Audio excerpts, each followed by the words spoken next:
Good day and welcome to Fiscally Fit by Scholars Today, Leaders of Tomorrow. I am your host, Sasha Wheeler. Fiscally Fit is in partnership with Wachovia, a Wells Fargo Company. On this show, we'll discuss everything from saving to 401ks, from budgeting to how to start your own business. Today's show, we'll be discussing share, save, and invest. So I decided to bring a little friend along for share, save, and invest. We're just gonna call her Pink Piggy. This is something that I gave to my little sister as a gift, but I wanted the community and the public to also start considering little ways that you can save. Maybe just putting a little bit of change in her or putting some hardcore dollars. That might be important, but finding little ways to start saving your money. So I'm gonna put her on the table here. And for today's guest, we have two experts, and they're going to introduce themselves for us. So, Amy, tell us a little about yourself. Hi, well, hello, my name is Amy Dawkins, the co-founder of the Pettis & Dawkins Financial Group. We are a locally based financial planning and consulting firm. We're an independent, comprehensive firm that offers everything from retirement planning to investment planning, insurance products, banking products, and I'm just very happy to be able to field any questions that people might have today. Wow. Okay, Vanessa. Okay, my name is Vanessa Melchor. I'm a personal banker for Wachovia Bank. I've been with the bank a little over 2 years, and I've been in banking or finance for about 11 years now. Very happy to be here today to answer any questions as well. All righty. Well, ladies, thank you so much for your time. And if anyone has any questions, their information is going to show up at the bottom of the screen. But if you have any additional questions, you can contact us at Fiscally Fit at stlt.org. Again, that's Fiscally Fit at stlt.org. So let's get into this. Vanessa, tell us a little bit more about saving. In our previous show, we talked about mindset reset and just giving people some general information about the bank. But let's talk more in depth about banking and how important saving is. Sure. Well, definitely, savings is a big part of it. Unfortunately, a lot of the problems that were brought on were people overextending themselves and, kind of getting themselves into a lot of credit messes. A good way of thinking is, if I have the money to purchase it, or I have most of the money to purchase it, go ahead and hold off for that instead of charging it to a credit card. It's always a good idea to kind of build it as a goal. If you want to purchase a car, if you want to purchase anything that you'd like to purchase, kind of set yourself out a goal, and then every month kind of put the money aside for it. And then when you get to a certain percentage, it doesn't have to be the whole amount, but when you get to half of it, or 10% or 20%, you already have 20 or 20 or 30% saved of it, and it makes you appreciate it even more when you actually get the purchase. It makes you feel like you really, really worked hard for it. So definitely, as far as saving, we offer various different types of savings accounts to help you with that. We have one account called the Way to Save, which is an everyday savings account. It's kind of tricking you into saving. So basically the way it works is that every time you use your debit card, $1 gets transferred from your checking to your savings. So let's say you go to the grocery store, you go get gas, you go, 2 or 3 different places. A typical day, you go buy lunch, breakfast, whatnot. That's $5 extra that you're saving every day. So by the end of the month, that turns into, a good amount of money, and then by the end of the year, you're saving, even more than that, and that's a nice little chunk, a nice little nest egg to start building from. We also have money markets, which pay just a little higher than a regular savings account will. They have just regular savings account. We even have student saving accounts, as well as saving accounts for minors, for children. Okay, now with the student saving account, is that just college students, or is it high school and college students? We do offer a high school and college student savings account. Okay. And we also offer for minors. So a baby, as soon as the baby is born, you could go ahead and open that savings account for them and start building on that. I mean, it's never ever too early to start building on the savings in the future. Okay, that's excellent. So I have a question for both ladies here.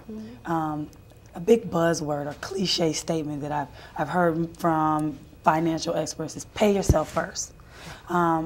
Amy, I want you to kind of tell me what you think pay yourself first means and what kind of advice you've kind of given to some of your clients about paying themselves first.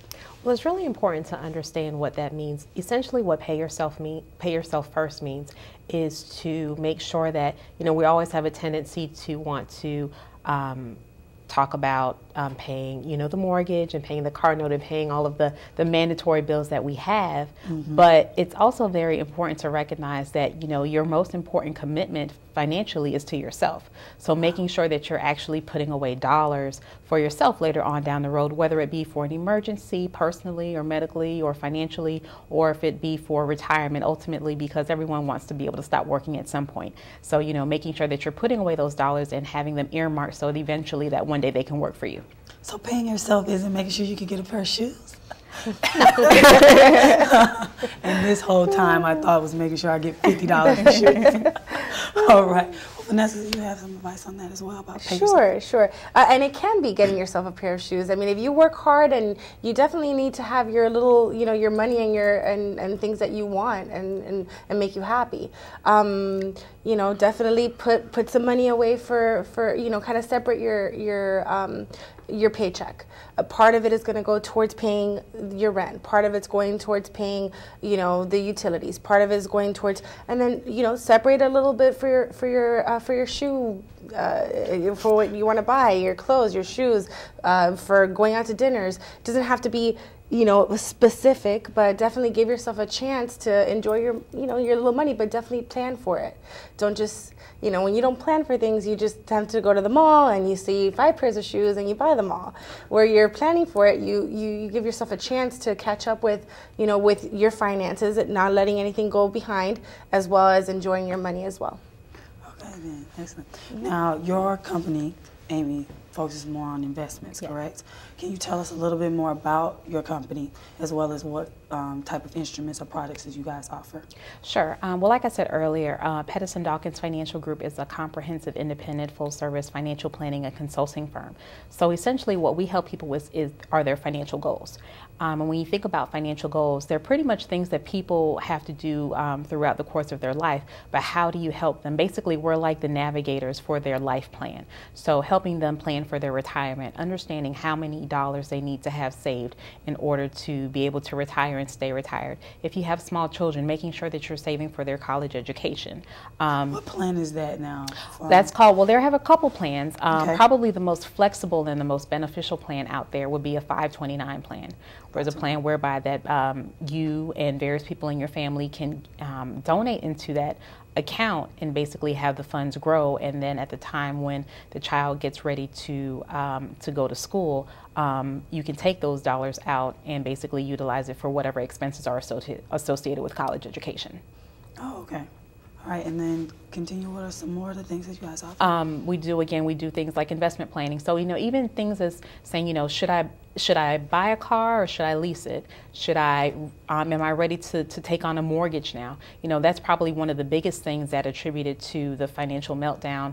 People just not really planning and really understanding what it takes to go from going from an apartment to a house, because now you have to be responsible for more bills probably.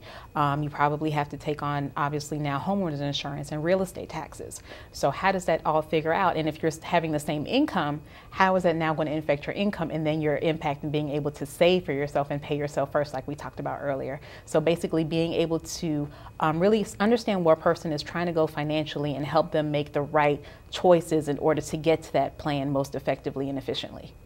Okay, so someone comes into your offices or your bank and they say, I want to start investing. I've saved, $5,000, maybe even $10,000 at my bank, Wachovia. But now I'm ready to take it to that next level. What advice would you give them, Amy? And then I'll ask the same question of you, Vanessa. What advice would you, to get them started, to push them into that next direction of investing? Okay, well, when we're talking about investing, we really want to understand again what it goes back to the goal, what it is that the person's looking to do with those dollars.